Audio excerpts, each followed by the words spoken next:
ही बघे मंडळी ही चित्र असतात माय बाप आम्हाला विडतात कीर्तन करताना कंबर का बांधता मुंडकं बांधू का मग धोतरच का मग काय जीन पेंटिव करू का एक मला जेवताना ताटाच्या कडेने पाणी का फिरवता तुम्ही म्हणलं मुंगे आत येऊ नये म्हणून आता काय सांगता मूर्खाला एक मला तुकाराम महाराजांना नेला विमान आलं विमान कुठं उतरलं होतं तुझ्या बापाच्या रानात गरुडाला काय जागा लागत होती का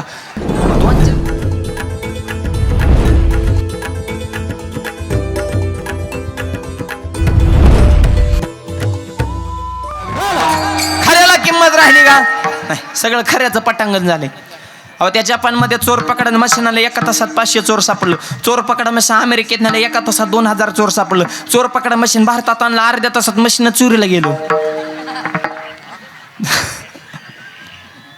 चोर तर गावानं मशीन दिलं एक जणाच्या घरात मुंग्या झाल्या ती गेले मेडिकलमध्ये आणि मुंग्या मारायची पावडर त्या मेडिकलवाल्याने दिली ती घरी गेलं 2 तासाने परत महागारी गेलं मला नको तुझी पावडर म्हणला नको आणि मला लई कडक पावडर आहे एक सुद्धा मुंगी राहणार तुझी पावडरच नको मला झालं काय मला ह्याच्यातच मुंग्या झाल्यात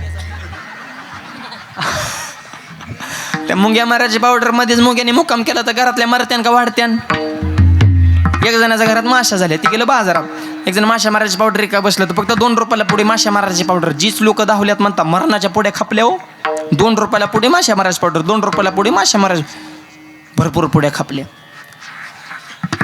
एक जण घेणारा जरा आगाव होता मला पुढे फोडूनच बघतो मला ह्याच्यात काय ऐकणारा त्याच्यापेक्षा आगाव होता पुढे सोडू नको का माशा कुठल्या मारायच्याच घरच्या तिथंच सोड तिथं सोडल्या होती औषधाची पावर कमी होती हा म्हणला तुझं बी खरी गेलं घरी जेव्हा बसला बायकांना म्हणला पुढे सोड पुढे सोडली पुढे पावडरच नव्हती त्याच्यात कागदाची चिठ्ठी होती आणि ते चिठ्ठी पेनाने लिहिलं होतं उजव्या हातानं जेवण करा डाव्या हातानं माशा हाना आता ही काय औषध आहे का काय म्हणजे नुसत्या लाभाड्याचाच धंदा ना राव म्हणजे हाय का खरला किंमत सध्या एकच प्रमाण फिट बसते धुंद झाला तुझा दरबार सगळा दरबार धुंद झालाय नुसता धुंद नाही तर अंधा धुंद झालाय माय बाप ऐका कलीचे मैमान असत्या सिरिजले जन पापा देते अनुमोदन करते हिळण संताचे अशी खऱ्याला किंमत नाही जनाबाईवर चोरी चाळाला सोळावड्या म्हणले भक्ताला उभा सतत देव आपल्या भक्तासाठी कथा सतत उभा राहतो हे मला सांगायचं चित्त देऊ नका तो म्हणता मग चोरी चाळ येऊनच कसा दिला परीक्षा सुद्धा देव लय परीक्षा घेतो भक्ताच्या नुसती एक नाही घटक घेतो सामाय घेतो सराव घेतो विशेष घेतो आणि शेवटी वार्षिक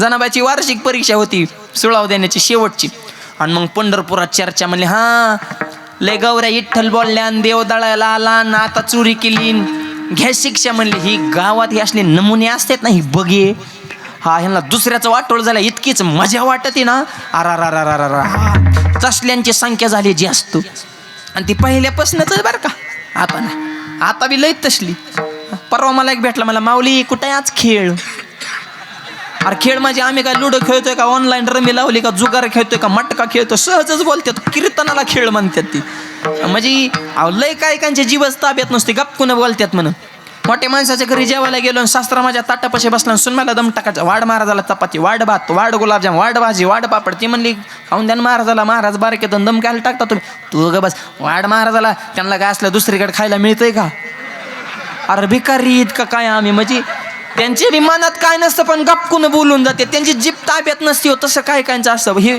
बोलणारी माणसं कसे सांगू का अनंत वाचाळ बरळती बर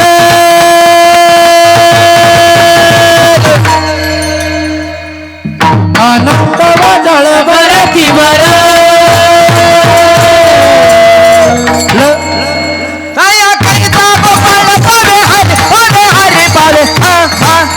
हरी मुके मना हरी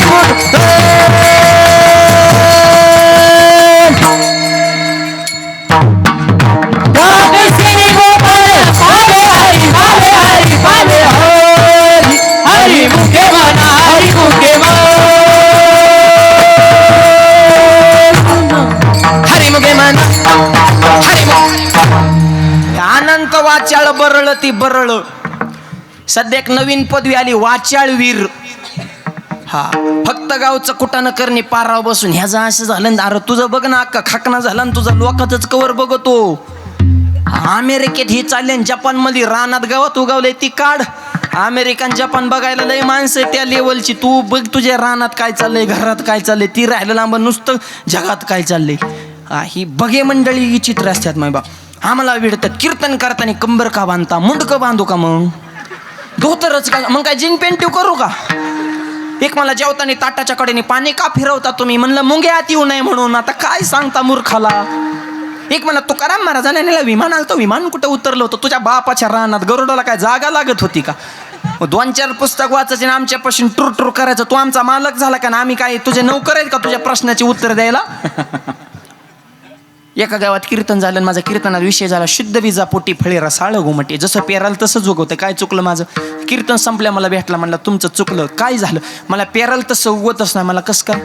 मला शेंगदाणा पेरल्या त्याला टरफलं कुठून येतं? भुईमुगाचे शेंग माहिती ना? आज शेंगदाणावर त्याला कवच आहे ना, फुलकट टरफलं म्हणते. जे त्या भागात वेगळं. मी मला शेंगदाणा आलाय? नाही नाही नाही नाही, डायरेक्ट शेंगदाणा आला पाहिजे. टरफल्याचा काय संबंध आहे? ते मला हलूनच द्यायना. उत्तर द्या म्हणलं. देतो पण फुकट नाही. मग चहा प्यायला घरी नी. त्याने चहा प्यायला घरी नेलं आणि त्याने असा, मी म्हणलं मला फक्त चहा ना. ते मला ओके. त्याने असा कपात चहाला मला धरा. म्हणलं मला फक्त चहा. ते मला चहाचं बिस्किट नाही आणलं. मला बिस्किटाचा जाळ कर. कप बी नको, नुसता चहा. मला कपाशिवाय चहा कसा येईन? म्हणलं मग टरफल्याशिवाय शेंगदाणा कसा येईन? ते मला अयो तुमच्या कुठं आधी लागून तुला आधी कळत नव्हतं का? आम्ही रोज 2 गाव फिरतो म्हणजे मूर्ख आहेत का? यांना म्हणायचं वाचाळवीर. तसल्यांची संख्या झाली जास्त आणि त्यांच्याकडे बघून परमार्थ बी होत नसतो, संसार बी होत नसतो. आपण आपल्या आनंदात राहायचं. विठ्ठल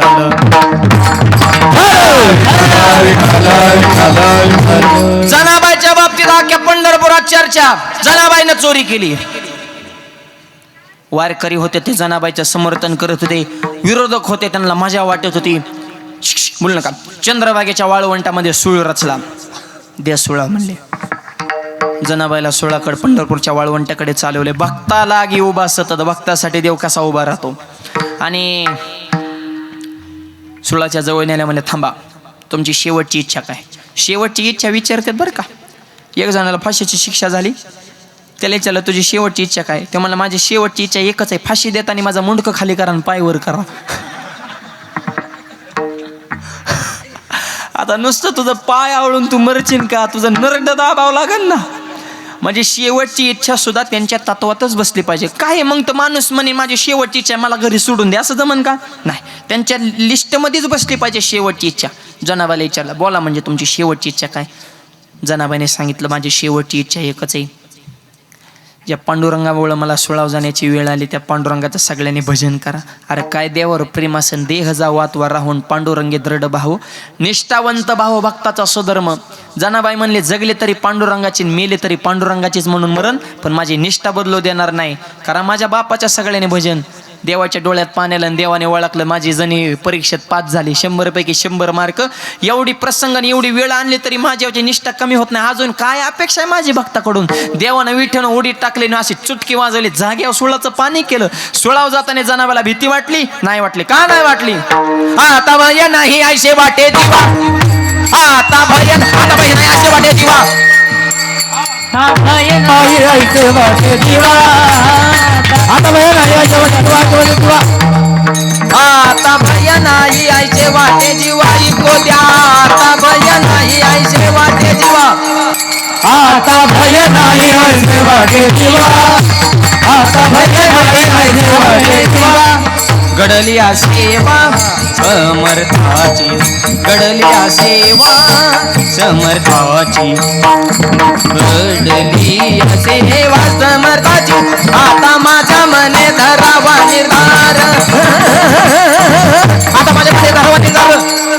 घडलिया सेवा समर्थाची, घडलिया सेवा समर्थाची, घडलिया सेवा समर्थाची, आता माझ्या मने धरावा निर्धार, आता माझ्या मने धरावा निर्धार, धरावा निर्धार, धरावा निर्धार.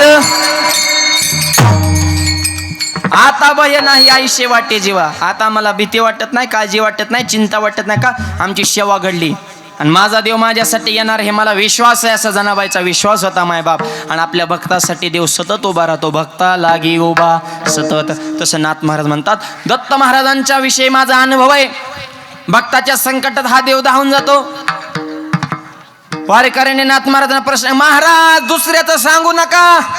ही जनाबाई ज्ञानोबाराने ही जुनी उदाहरण झाली. तुमचा अनुभव काय आहे तो सांगा, लोकांचा आहे काय आम्हाला टाइम नाही.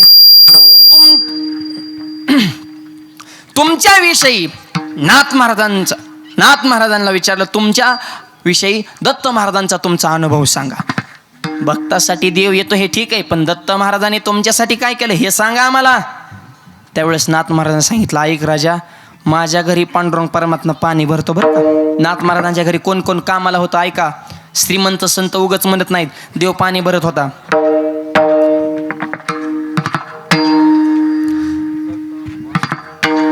कावडीने पाणी जागरी चक्र पाणी वाहे, कावडीने पाणी जागरी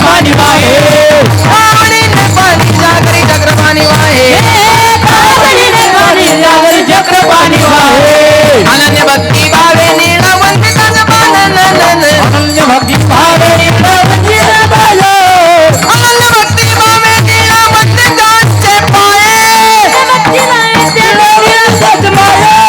ओ बोलू आरती स्वामी एकनाथा, ओ बोलू आरती स्वामी एकनाथा, आरती स्वामी एकनाथा,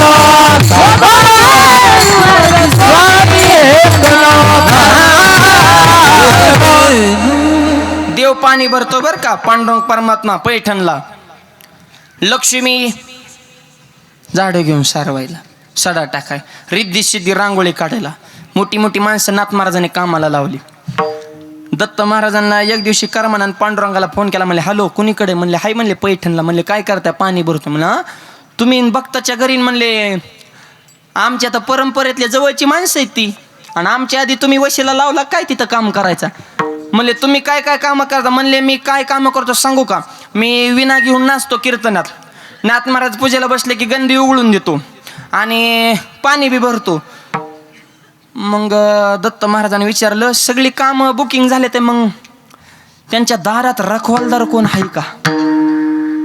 पांडुरंग परमात्म्याने सांगितलं, अजून तरी कोणी काय ते बुकिंग केलं नाही बा. जर तुम्हाला जर इच्छा असेल तर तेवढी जागा अजून राखीव आहे, मोकळी. म्हणली, यांना दत्त महाराजाची उपमा आहे, कारण दत्ताने चोपदारकी केली नाथ महाराजांच्या दारात. दत्त चोपदारी करीत असे, आणि देवाचा गंध उघडून द्यायचा. काय अधिकार असेल? नाथ महाराजांच्या देवघरात जेवढ्या देवांच्या मूर्त्या होत्या, नाथ महाराजांनी असं देवाने उघडून दिलेला गंध असा घेतला ना बोटावर, तर देवाऱ्यातल्या मूर्त्या अशा 2-2 इंचांनी पुढं सरकायच्या. का? जे देव पुढे येईन त्याला आधी गंध लागायचा, आणि ज्या देवाला आधी गंध लागला तो बाकीच्या देवावर छाप करायचा. पठ्ठ्याला आधी गंध लागलाय, मान मिळवलाय, काय असेल ना. आपण देवपूजा केल्या, देव मागं सरकते. तू नको रे येऊ इकडं, तू जा रे बाबा, मला नको, मला त्रास देऊ, मी जगतोय सुखाने जगून दे, मला पारूसा ठेवू, पण तुझ्या हातून आंघोळी नको. आपली देवपूजाच नीट नाही. सगळं देव उचलायचं आणि परातीत तसंच फेकायचं, 10 दिशेने परातीत पाणी फेकायचं आणि तसंच देव काढायचं. कोणाचं तोंड भिजलं तर डोकं तसंच, कोणाचं पाय भिजलं तर पाठ तशीच, अर्ध भिजलं निम कोरडं तसंच. देव गण लावताना एका काय देवाला असा गण लावीत नाही, एकदाच असा बोट बुडवताना अशी बोटं झटकतात काय काय देवाच्या पुढं. अरे तो देव म्हणतो गण लावू नको, आमची फजी, कोणाच्या डोळ्यात बुका, कोणाच्या तोंडात बुका. अरे काय त्यांना जीव आहे का नाही? एक जण तर देवपूजा करत आणि देव चुळीत व्हायला, कुत्रा आलं त्याने देवच फेकून हाणला. अरे तू काय बिघडलास का काय सांगावं? ही असली पूजा आपली. नाथ महाराजांची काय अशी पूजा होती का? बाप, मूर्त्या सुद्धा पुढं सरकत होत्या. बरं ऐका, गोपीचंदन उघडायचे आणि लावायचे कोणाला? देवाला. आणि उघडून कोणी दिलाय? देवानेच. काय प्रेम असन, हा देवच उघडून द्यायला आणि देवालाच असं गोपीचंदन लावायचे. पांडुरंग परमात्मा गंध उघडून द्यायला. दत्त महाराज म्हणले, मी चोपदारकी करतो. दत्त चोपदारी करीत असे, ठीक आहे, पण चोपदारकी करायची म्हणलं की हातात शस्त्र लागतं. आता ह्यांच्या हातात असं शस्त्र आहे, बालदार भाला. तसं दत्त महाराज म्हणले चोपदारकी करायचे, म्हणले बिगर शस्त्राची चोपदारकी होऊ शकत नाही. पंगाच्या दुसऱ्या चरणामध्ये कोणतं शस्त्र घेते ते सांगितलं. त्रिशूळ घेऊन या करी उभा असे भक्ताद्वारे. आता बारीक चिंतन का, त्रिशूळ हे शस्त्र आहे, प्रत्येक देवाचं शस्त्र आहे. प्रभू रामचंद्र म्हणे धनुष्यबाण, हनुमंतराय म्हणले की गदा. झपका झोपकीचाच खेळ होता. मारुतीरायकडे काही तसलं नव्हतं. त्याने रावणाचे सुद्धा कार्यक्रम केला होता.